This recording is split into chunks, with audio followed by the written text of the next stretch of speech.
When my son was in his junior year, he always expressed that he wanted to go to college. So I started touring colleges with him and seeing how expensive it was. And as a single mom, I don't have a lot of options.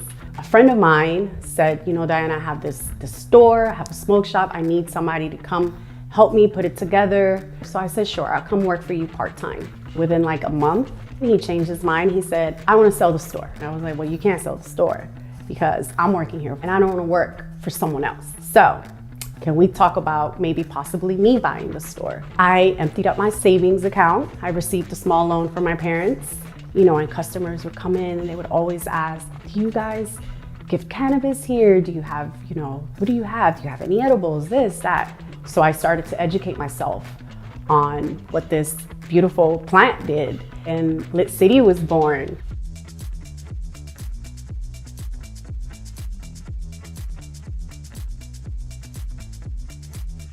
Based here in the Columbia Heights neighborhood of Washington, D.C., Lit City is part of the district's thriving gifting industry. 9 years ago, the city passed Initiative 71, making it legal to possess up to 2 ounces of marijuana for personal use. The law also created a loophole, allowing stores to gift their customers small amounts of weed as long as they also buy another item, often at an exorbitant price, such as an 11-word motivational speech for $60 or a $95 Spiderman sticker.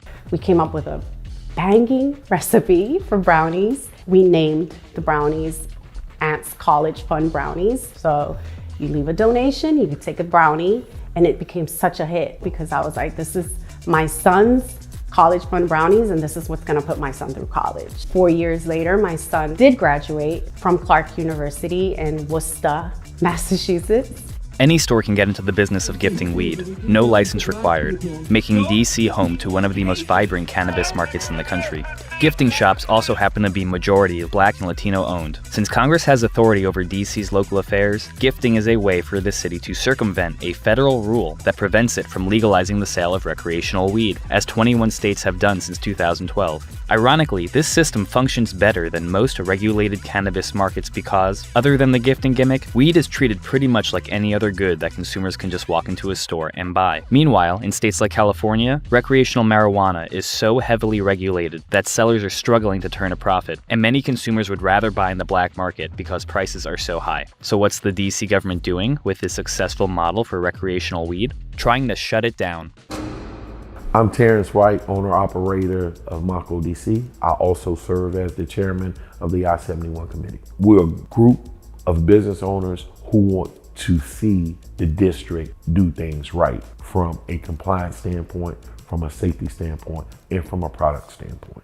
Early 2000s, 2002, I started working for myself in the real estate field. 2008, I was indicted on a federal charge. I pled guilty to mail fraud, aiding and abetting.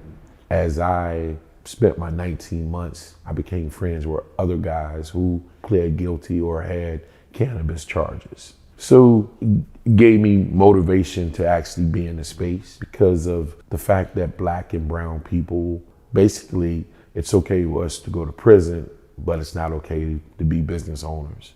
And when I saw the opportunity here in DC, I went for it. Medical cannabis is legal in DC, but up until recently, the district had an onerous regulatory system that capped the number of dispensaries that were allowed to open. Purveyors also had to pay an $8,000 application fee, which had to be renewed annually at a cost of $16,000.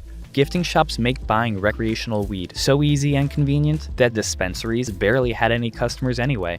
So the relationship with the police was always good from the start. What happened, unfortunately, was that a shop opened up next to mine. They didn't have, their stuff in order. They weren't, I'm assuming, paying taxes. I paid taxes, I pay employee taxes. I have a business license, a certificate of occupancy. So this other business, because they got raided, I was also kind of caught in the crossfire as well. So here, you just have to be 21 years old. Everything is done in a discreet manner, and they leave and they're happy and they don't have to, announce to the world what they're doing because, it's a personal choice.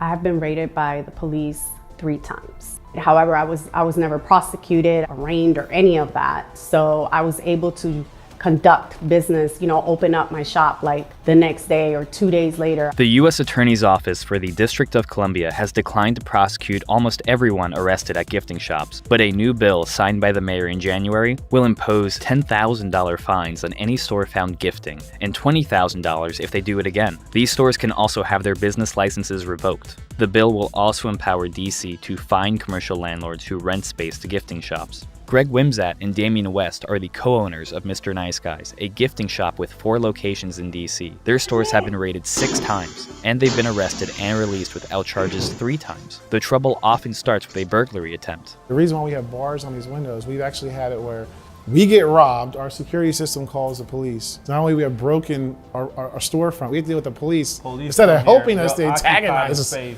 They'll get a search warrant. And take everything. And take everything. And I'm just coming down here to secure the location. So I opened the door. There was already a cop inside. They dragged me in, tell him, beat it, and lock me up.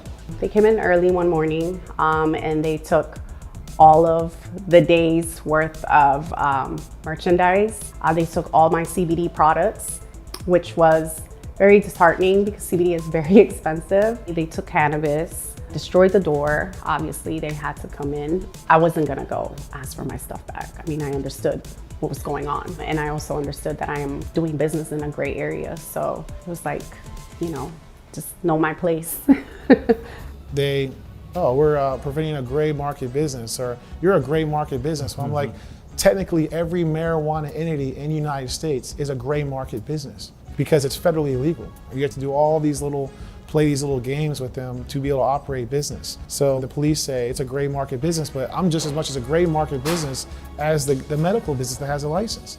If the gifting shops get shut down, will DC residents still be able to get their weed legally, or will they go back to buying on the black market? Although the mayor's recently passed law will lift the cap on the number of dispensaries allowed in the district, to obtain a medical license, store owners will still face significant red tape. For one thing, applicants will have to prove to the newly created Alcoholic Beverage and Cannabis Administration that there's enough consumer demand for marijuana in a particular neighborhood before they can open their doors. The bill also grants the agency the discretion to reinstate a cap after 1 year. Gifting shops may apply for one of the new licenses, but doing so means taking a big risk. According to the new bill, if their applications are denied, they'll be ordered to shut down within 30 days. Medical dispensaries work really hard to ensure that we are shut down. Grace Reeder is the former executive director of the I-71 committee. She says that many DC area residents would never consider patronizing a dispensary. Essentially, they claim the reason they're not doing well is because of these gifting stores, instead of addressing the root causes of the issue, which is a city like DC with so many federal employees don't want to register for a government database that says they need medical cannabis, especially when it impacts a security clearance or other things. Unlike gifting shops, anyone who wants to buy from a medical dispensary has to register in a government database, which could create problems for the DC area's 200,000 federal employees. That's really where the gifting stores come in, is, there's a lot of people who don't want to say, I use medical cannabis. Federal law technically prohibits medical marijuana users from buying a gun or living in federally assisted public housing. Though, since the passage of I-71, the DC Housing Authority hasn't evicted anyone on these grounds. I fight back for those who don't have a voice. A lot of returned citizens feel like we don't have a voice. 70-some%, the same numbers that reflect from 2014, are in favor of us staying open. So why would you raid us? The fact that council continues to try to write legislation to shut our doors or to enforce is crazy. Imagine that Georgetown student who indulges in cannabis, now she has to go to the 7-Eleven or a street dealer and she doesn't know what she's getting. Those are the things that I fear. This is the reason I try to keep our doors open. There's a danger that DC will become more like California, where the illicit market for weed is now twice as large as the legal one. Licensing regimes can also be discriminatory, whether intentionally or not. Washington State has granted 558 recreational cannabis licenses, and 4% went to black applicants. And when people come into the I-71 stores and they get, whether it's Monco or Lit City or whomever, they get an experience. They get what they pay for. And that's what you want. You want people to say, hey man, this is dope. This is hot.